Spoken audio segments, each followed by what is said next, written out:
Question.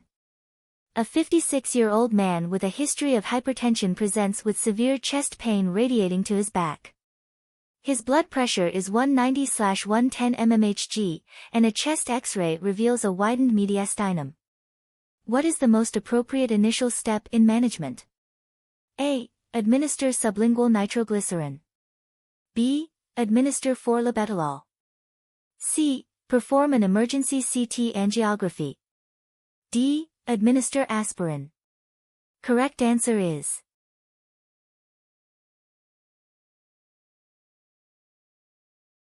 B. Administer 4-labetalol.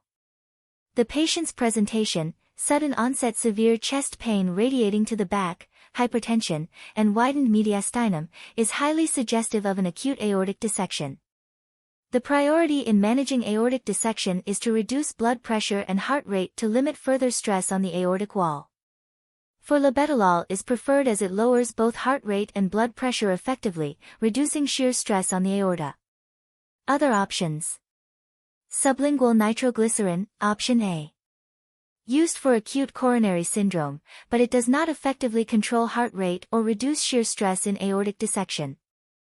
CT angiography, option C. While necessary to confirm the diagnosis, hemodynamic stabilization is the first priority. Aspirin, option D.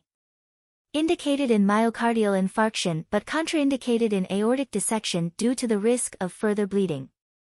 Once stabilized, the patient should undergo imaging, e.g., CT angiography, to confirm the diagnosis and determine the type of dissection, Stanford type A or B, to guide definitive treatment, surgical or medical.